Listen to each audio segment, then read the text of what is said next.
بسا اوقات بہت سی محنتوں کا نتیجہ انسان دیکھتا ہے کہ ضائع چلا گیا. میں نے 10 سال محنت کی، حاصل کوئی نہیں نکلا. یہ ثمرات کیا ہیں؟ محنتیں، محنتوں کے ثمرات کا ضیاع. کوشش آپ نے کی، قسمت کی خوبی دیکھی ہے، ٹوٹی کہاں کمن، 2-4 ہاتھ جب کے لبے بام رہ گئے. Be prepared. ایک شاعر کے یہ اشعار ہیں، وہ کمیونسٹ تھا، میں نام بھی نہیں لیتا، لیکن یہ کہ یہ اسی انقلابی، چونکہ ان کا بھی ایک انقلابی نظریہ ہے، انقلابی عمل میں یہ سارے مراحل آتے ہیں. کوئی سیٹ بیک آیا، فرض کیجئے کوئی ناکامی ہو گئی، تو اپنے ساتھیوں کو دل بندھانے کے لیے یہ فصل امیدوں کی ہمدم اس بار بھی غارت جائے گی، سب محنت صبحوں شاموں کی اب کے بھی اکارت جائے گی. میرے نبی کے ثمرات کا جو لفظ یہاں آیا ہے، وَنَقْصٍ مِّنَ الْأَمْوَالِ وَالْأَنفُسِ وَالثَّمَرَاتِ، سب محنت صبحوں شاموں کی اب کے بھی اکارت جائے گی. دھرتی کے کونوں کھدروں میں پھر اپنے لہو کی کھاد بھرو، پھر مٹی سینچو اشکوں سے، پھر اگلی رت کی فکر کرو، پھر اگلی رت کی فکر کرو، جب پھر ایک بار اجڑنا ہے. ایک فصل پکی تو بھر پایا، تب تک تو یہی کچھ کرنا ہے. ایک مقصد ہے سامنے، انقلاب برپا کرنا ہے. ایک کوشش ناکام ہو جائے کوئی پرواہ نہیں، نیکسٹ.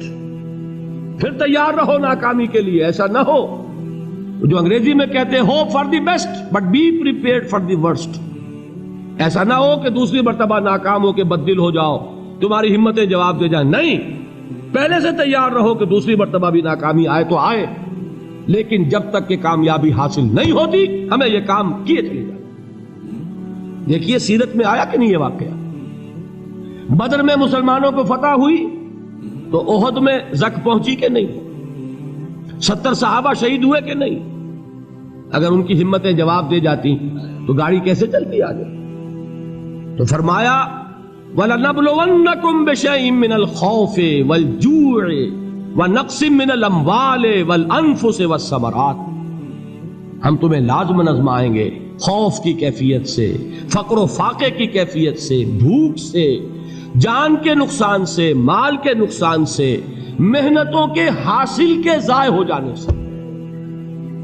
وَبَشِّرِ الصَّابِرِينَ، اور اے نبی بشارت دیجئے صبر کرنے والوں کو. الَّذِينَ إِذَا أَصَابَتْهُمْ مُصِيبَةٌ، وہ کہ جب ان پر کوئی تکلیف آئے، کوئی مصیبت آئے، کوئی آزمائش آئے، قالوا انا للہ و انا الیہ راجعون، وہ یہ کہیں کہ ہم اللہ ہی کے ہیں، اللہ ہی کی طرف لوٹ جانا ہے. یہ وہی انداز ہے جو میں نے فارسی کا شعر سنایا تھا آپ کو کہ سرے تسلیم خم ہے جو مزاج یار میں آئے. وہ ہمارا مولا ہے، ہمارا آقا ہے، اگر اسے یہی منظور ہے تو ہمیں بھی یہی منظور ہے. میں نے تسلیم و رضا کی بات کی تھی نا، آپ کو کچھ شعر سنائے تھے. ایک شعر اور سنیے، اور یہ کس کا ہے؟ محمد علی جوہر کا. ایک مرتبہ جیل گئے، ان کی ایک بیٹی جوان بیمار ہوئی، فوت ہو گئی. باہر چھوڑا انگریز نے، جاؤ بھائی دفن کر دو بیٹی کو. دوسری مرتبہ جیل گئے، دوسری جوان بیٹی اسی مرض میں مبتلا ہوئی. اب یہ جیل میں ہے، خبر پہنچی کہ دوسری بیٹی کے اوپر بھی اسی مرض کا حملہ ہوا ہے. ایک نظم لکھی ہے جس کا آخری شعر یہ ہے، تیری صحت ہمیں منظور ہے لیکن اس کو نہیں منظور تو پھر ہم کو بھی منظور نہیں. یہ ہے، جب تک یہ کیفیت نہ ہو اس میدان میں آدمی ثابت قدم نہیں رہ سکتا کہ میرے رب کو اگر یہ منظور ہے تو یہی مجھے منظور ہے، اور تیری صحت ہمیں چاہیے تو ضرور، لیکن ہمارے رب کو منظور نہیں تو ہمیں بھی منظور. راضی برضائے رب. وَبَشِّرِ الصَّابِرِينَ الَّذِينَ إِذَا أَصَابَتْهُمْ مُصِيبَةٌ قَالُوا إِنَّا لِلَّهِ وَإِنَّا إِلَيْهِ رَاجِعُونَ. نہ شود نصیب دشمن کے شود ہلاک تیغت، سر دوستہ سلامت کے تو خنجر آزمائے. اولئک علیہم صلوات من ربہم ورحمہ، یہی ہے وہ لوگ جن پر ان کے رب کی طرف سے عنایتیں ہیں اور رحمتیں ہیں. وَأُولَٰئِكَ هُمُ الْمُهْتَدُونَ، اور یہی ہے وہ لوگ جو کامیاب ہونے والے ہیں، ہدایت پانے والے، ہدایت یافتہ. اسی سورہ بقرہ میں ذرا آگے چل کر، یہ تو ہے 20واں رکوع، 19واں رکوع بھی 21ویں رکوع کی پہلی آیت ہے، لیس البر ان تولوا وجوہکم قبل المشرق والمغرب ولکن البر من آمن باللہ والیوم الآخر والملائکۃ والکتاب والنبیین وآتى المال على حبه ذوي القربى واليتامى والمساكين وابن السبيل والسائلين وفي الرقاب وأقام الصلاة وآتى الزكاة والموفون بعهدهم إذا عاهدوا والصابرين في البأساء والضراء وحين البأس۔ اب یہ آیت جو ہے سورۃ العصر میں جو مضامین آئے تھے سارے اس میں موجود ہیں۔ وہاں ایمان کا لفظ آیا، یہاں 5 ایمانیات کی تفصیل آ گئی، اعمال کی تفصیل آئی، اور آخری بات وہاں کیا ہے وَتَوَاصَوْا بِالصَّبْرِ، اور یہاں کیا ہے وَالصَّابِرِينَ فِي الْبَأْسَاءِ وَالضَّرَّاءِ وَحِينَ الْبَأْسِ، اور صبر کرنے والے، اصل نیکی ان کی ہے جو صبر کریں، کس میں؟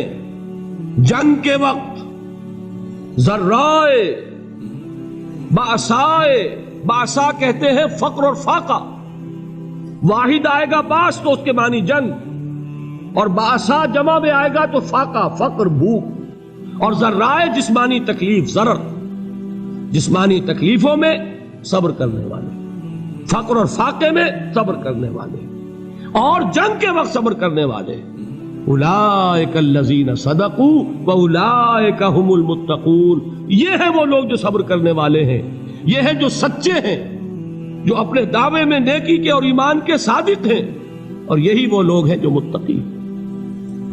اگلی سورت ہے سورہ آل عمران، اس میں 2 لفظ آئے ہیں، آخری آیت، یا ایھا الذین آمنوا اصبروا وصابروا ورابطوا واتقوا اللہ لعلکم تفلحون۔ دیکھیے یہاں صبر اور صابر جو تعلق جوہد اور جہاد کا ہے وہی ہے صبر اور مصابرت۔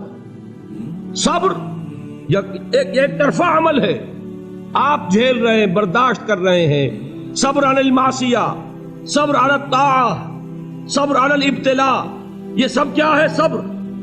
اور مصابرت کیا ہے؟ صبر کا صبر سے مقابلہ۔ یہ سورہ آل عمران، اب وقت نہیں ہے میں آپ کو سناتا اللہ تعالیٰ نے کیسے کیسے مسلمانوں سے کہا، مسلمانوں تمہیں زک پہنچی ہے تو انہیں بھی تو پہنچی تھی، ان کے 70 نہیں مارے گئے تھے بدر میں، ان کے حوصلے جو ہیں وہ تو پست نہیں ہوئے، وہ اگلے سال آ گئے تم پر چڑھائی کر کے، تم کیوں اتنا برا مان رہے ہو؟ تمہارے دل اتنے زخمی کیوں ہو گئے؟ تمہیں تکلیف پہنچتی ہے تو انہیں بھی پہنچتی ہے۔ اپنی غیرت جو ہے ہمیں ذرا اس کا جائزہ لینا چاہیے۔ لوگ باطل نظریات کے لیے کتنی قربانیاں دے رہے ہیں، لوگ باطل چیزوں کے فروغ کے لیے کتنی محنتیں کر رہے ہیں۔ جیسا کہ میں نے ابھی کہا تھا، اسی غیرت کو چیلنج کرنے کے لیے، ذرا آپ کی حمیت دینی کو جوش دلانے کے لیے، قادیانی نوجوان کتنی تعداد میں اپنے آپ کو دین کے لیے وقف کرتا ہے، اور آپ کتنے نوجوان ہیں جو اپنے آپ کو دین کے لیے وقف کرتے ہیں، اور ہوں وہ کھاتے پیتے گھرانوں کے لوگ۔ یہ نہیں ہے کہ اگر کوئی اور کام نہیں کر سکتا تو پھر یہ ہے کہ وہ دین کے کام میں لگ جائے۔ باصلاحیت لوگ، کھاتے پیتے لوگ، ذہنی استعداد رکھنے والے لوگ، اونچے گھرانوں کے لوگ، وہ وقف کریں اپنے آپ کو دین کے لیے۔ اس کے بغیر کیسے بہار آ جائے گی، کیسے رونق آ جائے گی؟ تو دنیا میں باطل نظریات والے جو ہیں، یہ بات کہی گئی ہے، مسلمانوں تم اگر توحید کے لیے لڑ رہے ہو، دیکھتے نہیں ابو جہل کو، اس نے گردن کٹوائی ہے شرک کے لیے، شرک کے لیے گردن کٹوائے، اور تم توحید کے لیے گردن کٹوانے کو تیار نہ ہو۔ اس نے گردن کٹوائی کہ نہیں کٹوائی؟ اور کس طرح کٹوائی ہے؟ کیونکہ بڑا متکبر قسم کا، فرعون قسم کا شخص تھا، جب گردن کاٹنے لگے تو کہتا ہے ذرا نیچے سے کاٹنا، تاکہ جب تم نیزے کے اوپر چڑھاؤ میرے سر کو تو اونچا نظر آئے، معلوم ہو سردار کا سر۔ وہ بدبخت مرتے ہوئے بھی جو اس کی یہ کیفیت تھی نا، اس کو ذہن میں رکھیے۔ تو یہ اس لوگوں نے قربانیاں دی، جانیں دی، تو فرمایا اگر تم ان سے زیادہ قربانی نہیں دو گے، یہ نوٹ کر لیجئے اس کو، مجرد اگر حق کو غالب کرنا اللہ کے ذمے ہو تو آنے واحد میں غالب کر دے گا، تمہیں تکلیف ہی دینے کی ضرورت نہیں۔ سمجھ رہے؟ کیا اللہ کے مقابلے میں کوئی باطل کی طاقت ٹھہر سکتی ہے؟ یہ تمہارے ایمان کا امتحان ہے، یہ تمہارے خلوص کی آزمائش ہے، یہ تمہارے امتحان کا ثبوت درکار ہے کہ اللہ تعالیٰ دیکھنا چاہتا ہے تم اس کے لیے اپنی جانیں قربان کرنے کو تیار ہو کہ نہیں، تم اس کے لیے تن من دھن لگانے کو تیار ہو کہ نہیں۔ اور یہ جان لو کہ اگر کفار اور مشرکین اور ملحدین اور باطل نظریات والے وہ جو کچھ قربانیاں اپنے باطل نظریات کے لیے دے رہے ہیں ان سے زیادہ اگر تم نہیں دو گے تو حق غالب نہیں ہوگا۔ انہوں نے جو صبر کیا ہے اپنے باطل نظریات پر، اگر تم اس سے زیادہ صبر کا ثبوت نہیں دو گے اپنے اس حق پر تو حق غالب نہیں ہوگا۔ اس لیے فرمایا یا ایھا الذین آمنوا اصبروا وصابروا، نہ صرف یہ کہ صبر کرو بلکہ صبر میں اپنے دشمنوں سے آگے نکلو، ان کے صبر سے بڑھ کر صبر کرو۔ وَرَابِطُوا، مرابطہ کہتے ہیں چوکس رہنا، ہوشیار، پہرا دو، ایسا نہ ہو کہ دشمن جو ہے غفلت میں تمہارے اوپر کوئی حملہ جو ہے کر بیٹھے۔ وَاتَّقُوا اللَّهَ، اور اللہ کا تقوی اختیار کرو، لعلکم تفلحون، تاکہ تم فلاح پاؤ۔